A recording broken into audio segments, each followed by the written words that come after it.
Don't take more than 2 minutes, but don't take less. What they're actually asking, they hate it. They hate it. Hate it, hate it, hate it.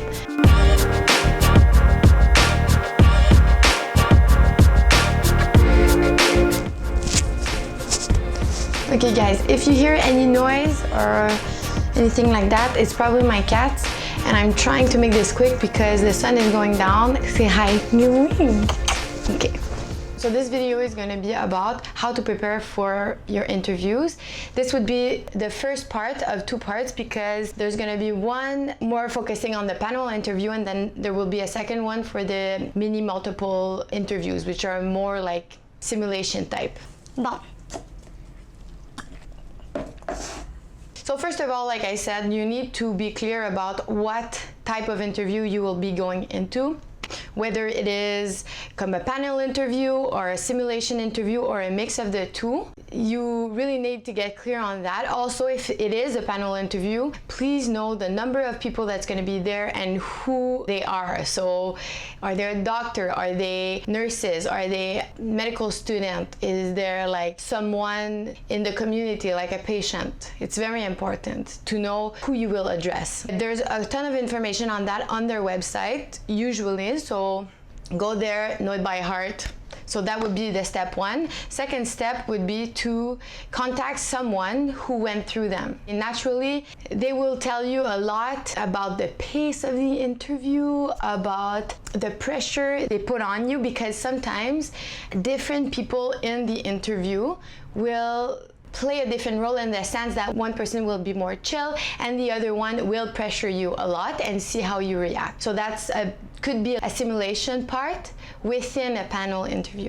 All right, so the other thing I did, I think we're at step 3, is that I read books about the type of interview that I was going into. So for instance, this is a really good book for the panel interview. Voila. So you can find this book on Amazon. It is freakishly expensive. It's like $55, I think, but totally worth it. I mean, I don't know how I would have done it without this. So it goes through a bunch of situations and they give you tips on how to manage each question, etc. So please read this, okay? This is for the States specifically, but it worked for Canada just fine. Okay, now we're more in the like prep phase, okay? Thinking phase. So first of all, you need to be super clear about what is the role of a doctor within your area, like the CanMed roles, for instance, okay? I don't know what's the equivalence for the USA, but there's the professional, there's the leader, there's the expert, there's the advocate, there's the learner, I think, or the teacher. Anyways, there's a bunch of them. I think there's like 9. Don't quote me on this, I should know them.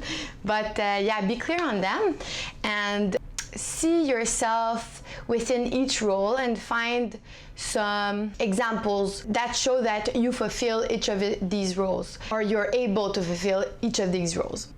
And during the entire interview, keep this image of a doctor in your head, and like I said in the other video, act like it's already true, like you're already that person, okay? That will help them believe in you a lot more because you present yourself as a future doctor. Please don't say that, but think of that in your head. Please don't be cocky. You're not in yet, but I mean, believe in yourself. That's all I'm saying. Second thing is they're gonna ask you, for sure, tell us about yourself. And I'm not kidding. If you're not ready for this question, imagine you're on a date and someone asks you, so tell me about yourself. I'm not down with that. So you have to think about it, and what they're actually asking is summarize how you got here in 2 minutes. So don't take more than 2 minutes, but don't take less, okay? And talk about what you like, talk about your background, and then mix the two and show them why you're here at this moment. So tell me about yourself is tell me why you are here. I know it doesn't sound like that, but it's the question. They want to get to know you and know a bit why you were chosen by the previous committee who were looking at the letters. They could also ask you, describe yourself in 3 words. It's a shitty question, but they did ask me that question. And just don't say the qualities like ta, okay? You need to back them. But back them in an intelligent way. I don't think that the qualities are that important. It's just how you express yourself that's really important in that question. So you choose a quality, whatever. Please don't be cocky again. You can say like curious, okay? And then you show how you were curious in your life and what it brought you, what curiosity brought into your life. That's super important. Professional, what did professionalism bring into your life? So you can twist it that way, and I think it's super smart and it sounds good, and at the same time it's a fun exercise to do for yourself. Prepare why do you want to become a physician. And like I said in the other video, please don't have like a generic answer. It's just don't do that, okay? So really go within. Arrête, sorry my cat. So please go within, actually find out why you want to be a doctor, and give them some life examples or times that you had this bit of an epiphany or that you reinforced your desire to be a physician. And talk about maybe some role models you had in your life who were physicians or anything, okay? Please don't talk about Grey's Anatomy, obviously. No, don't talk about movies or whatever. These are romanticized images of physicians, which in real life you will find out that it's totally not that at all. It's about humans and the human nature and the vulnerability of each person, and it's just so much more than doing stuff and looking good. The other thing they will do is that they will look at your CV. So they'll go in and like perhaps you wrote that you were, I don't know, a cashier at IGA. And they're gonna ask you specifically, tell me what did you learn with this job?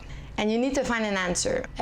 So what I suggest you do is you go backwards, okay? So you look at your CV and you look at a list also of the CanMed roles or qualities that they want, qualities that they emphasize on their website, and you try to match every quality to a job you had, and you figure out one point in time or just like an example or an anecdote within that job that shows that quality. So you choose quality, you can choose a few qualities for the same job because they're gonna ask you like about three questions like that maximum, okay? So try to spread them out within your entire CV, and the most of them at the end, like what you did most recently. And yeah, and then rehearse your story. There are so many things they're gonna ask you, oh my god. It's all in the book, okay? They're gonna ask you what is one thing you're really proud of, okay? And that's a really good time to, it's a really good time to share what you're really about, okay? Because it's such a personal question, yet so relevant professionally that for sure they're gonna ask that question, or I would be very surprised that they didn't, okay? So think about that too, and it's a good one to rehearse many times and try every time to connect to that feeling of pride, okay? Another thing is you need to be up to date for the recent, like just find a few articles that are really interesting and that interest you genuinely, and read them. And so maybe they're gonna ask you what recently in the medical field did you find interesting, or blah blah blah, okay? And that shows that you're actually interested and that you go above and beyond naturally to get the information that you want. Then think about all the tricky situations you could get into. Like confidentiality, what did I write here? Announcing a terrible news, abortion, blood transfusion in Témoin-Jehovah, which is a big thing here in Quebec. Basically, I won't go into that, but it is a big thing. So read up on those subjects and find, you can find one, where your opinion lies, and number two, how you will react or how you will deal with that situation, okay? Which are totally two different things, by the way, okay? And they want you to recognize the fact that your opinion and how you will act during that situation is totally separate.